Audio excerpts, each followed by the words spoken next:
Hello students, Sayan tuition সেন্টারের পক্ষ থেকে সমস্ত ছাত্রছাত্রীদের আগাম পরীক্ষার শুভেচ্ছা বার্তা জ্ঞাপন করছি।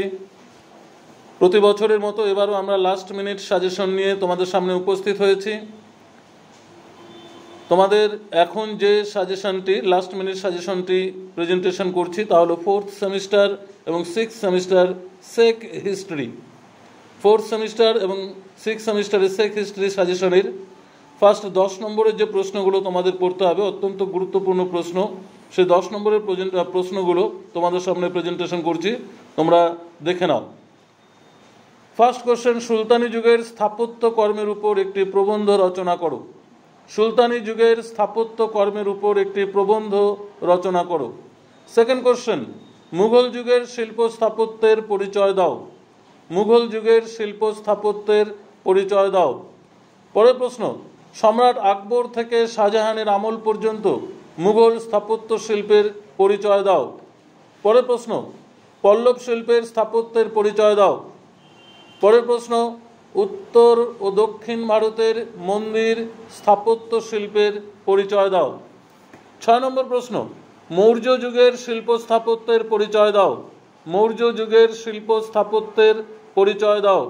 পরের প্রশ্ন, গুপ্ত যুগের শিল্প স্থাপত্যের পরিচয় দাও। পরের প্রশ্ন, স্তূপ স্থাপত্যের বৈশিষ্ট্য ও তাৎপর্য সম্পর্কে আলোচনা করো। লাস্ট প্রশ্ন, মুঘল যুগের চিত্রকলা সম্বন্ধে আলোচনা করো বা চিত্রকলার অভ্যন্তরীণ বিষয়ে যে নতুনত্ব ফুটে উঠেছিল সে সম্পর্কে আলোচনা করো। এবারে 5 দাগের প্রশ্ন অর্থাৎ 5 নম্বরের যে প্রশ্নগুলো পরীক্ষার জন্য অত্যন্ত গুরুত্বপূর্ণ রয়েছে সেগুলো আলোচনা করছি। ফার্স্ট কোশ্চেন, প্রাগৈতিহাসিক প্রস্তর শিল্পের উপর একটি টিকা লিখো। সেকেন্ড কোশ্চেন, প্রাগৈতিহাসিক শিল্প সম্বন্ধে আলোচনা করো। পরের প্রশ্ন, গান্ধার শিল্প টিকা লিখো। পরের প্রশ্ন, হরপ্পা স্থাপত্য শিল্প সম্পর্কে আলোচনা করো।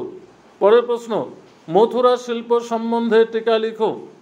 6 নম্বর প্রশ্ন, পাল যুগের চিত্রকলার সম্বন্ধে পরিচয় দাও। 7 নম্বর প্রশ্ন, কালীঘাটের পটচিত্র সম্পর্কে আলোচনা করো। কালীঘাটের পটচিত্র সম্পর্কে আলোচনা করো। 8 নম্বর কোশ্চেন, টিকা লিখো ভীমবেটকা। ভীমবেটকা। 9 নম্বর প্রশ্ন, রাজস্থানী চিত্রকলা সম্পর্কে আলোচনা করো। Last question, Bengal school of art সম্পর্কে আলোচনা করো। এছাড়াও আরো কয়েকটা কোশ্চেন, এক্সট্রা কোশ্চেন দেওয়া হয়েছে। যামিনী রায়, অবনীন্দ্রনাথ ঠাকুর, রবীন্দ্রনাথ ঠাকুর, নন্দলাল বসু এবং রামকিঙ্কর বেইজ যেসব চিত্রশিল্পীরা রয়েছে এই চিত্রশিল্পী সম্পর্কে তাদের অবদান আলোচনা করো। আমরা জানি যামিনী রায়, অবনীন্দ্রনাথ ঠাকুর, রবীন্দ্রনাথ ঠাকুর, নন্দলাল বসু, রামকিঙ্কর বেইজ প্রত্যেকে একজন অসাধারণ চিত্রশিল্পী। চিত্রশিল্পী স্থাপত্য ভাস্কর্যের একটি অঙ্গ হিসেবে বলা যায়, তাই এদের অবদান সম্পর্কেও তোমাদের পড়তে হবে। ধন্যবাদ। যদি তোমরা পিডিএফ আকারে নোটস পেতে চাও বা জেরক্স আকারে নোটস পেতে চাও তাহলে আমাদের যে ইউটিউব নাম্বারে যে কন্ট্যাক্ট নাম্বার দেওয়া রয়েছে কন্ট্যাক্ট নাম্বারে তোমরা অনলাইনে পেমেন্ট করে বা ফেস টু